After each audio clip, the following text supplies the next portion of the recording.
Мяч ходит! Мяч ходит! Жидда шаарындагы Абдулла Кинг стадионунун машыгуу базасында Кыргыз футбол биримдигинин жетекчилиги Кыргызстандын 23 жашка чейинки олимпиадалык курама командасы менен жолугушуу өткөрдү. Бул жолугушуу курама команда 12 январда боло турган Иордания менен беттешке даярдык көрүү учурунда орун алды. Анда кечээки Вьетнам менен болгон 1-2 эсебиндеги жеңилүү беттешине жана Иордания менен өтө турган оюнга байланыштуу сөздөр болду. Кечээги болуп өткөн Вьетнам менен оюндан кийинки мындай айтканда кыскача экспресс анализ кылып, балдарды ошол кийинки Иордания менен болот оюнга билесиңер, биздин аз да болсо мүмкүнчүлүк пайда болду. Анан кечээги оюндагы айрым бир балдардын, футболчулардын кылган кылыктарын, кыймыл аракеттерин кыскача мен өзүм футболчу катары, жетекчи катары айтып кеттим. Себеби дегенде бир нерсе капа болуп, адам баласы бир жактан издебеш керек себепти. Ошон үчүн өзүнөн издеш керек деп ошол жөнүндө айтып кеттим балдар кыскача.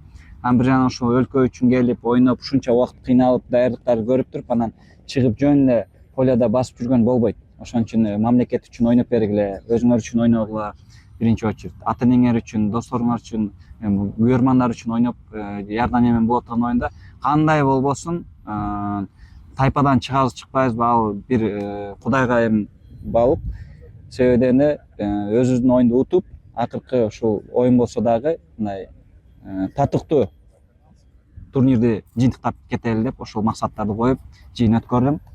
Машыктыруучу өзүнүн баягы сөздөрүн айтып, кемчиликтерин, бүгүнкү баягы машыгууга болгон өзүнүн немесин коюп, тапшырмасын берип, анан оюн талашына чыгып кетишти. Учурда оюнчулар алдыдагы беттешке кызуу даярдык көрүп жатышат жана ал оюндагы жеңиш Кыргызстандын олимпиадалык курамасын чейрек финалга алып чыгышы мүмкүн. Бул ирет кечээки беттеште 50 мүнөттөн көп ойногон футболчулар физикалык жактан калыбына келүү көнүгүүлөрүн жасоо үчүн өзүнчө, ал эми андан аз ойногондор жана алмашууда калгандар өзүнчө топко бөлүнүп керектүү көнүгүүлөрдү жасашты. Олимпиадалык кураманын башкы машыктыруучусу Эдмар де ла Серда жетекчилик тараптан дайыма колдоо көрсөтүлүп жатканын айтуу менен бирге, буга чейин беттештерде стандарттык абалдар оюндун тагдырын чечип кеткенине токтолду. Две группы разделились. Группу, который больше играл 50 минут на восстановление, а те группы, которые меньше играли, мы разделились, чтобы они нагрузку получили то, что, чтобы они подготовились к следующему матчу. Мы пропустили на этот турнир три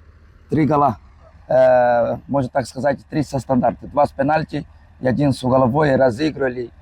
И на этом мы тоже работали и знали, что вот этот турнир короткий промежуток, между игра, мы знали, что все решать можно стандарт. Поэтому и так и получилось в концентрации. Это самое важное. Иордания, они, все понятно, все в наших руках. Они проиграли тоже, получается, Вьетнам и выиграли у Сауди Арабии. Сейчас будем стараться победить. Это наша ключевая игра, вот этот турнир, поэтому будем максимум подключать к этому матчу. Маалымат катары айта кетсек, Кыргызстан Азия кубогундагы 3 беттештин экөөсүн өткөрдү жана анда Сауд Аравия менен Вьетнам курамаларына минималдуу эсеп айырмачылыгында утулду. Бирок ага карабастан Кыргызстан плей-оффко чыгуу мүмкүнчүлүгүн сактап турат. Ал үчүн 12 январда Вьетнам Сауд Аравияны утушу керек, ал эми биздин курама Иорданияны 2-ден кем эмес эсеп айырмасы менен жеңиши керек. Ошондо Сауд Аравия, Иордания жана Кыргызстанда 3 оюндан кийин 3төн упай болот да, кошумча көрсөткүчтөр боюнча Кыргызстан Вьетнамдан кийинки 2-чи орунга жайгашат. Регламент боюнча ар бир тайпадан 2ден команда чейрек финалга жолдомо алат. Жолдош Исаков, Эркин Абдуллаев, Бакыт Жолдошев, Кыргыз спорттуу телеканалы, Жидда шаары.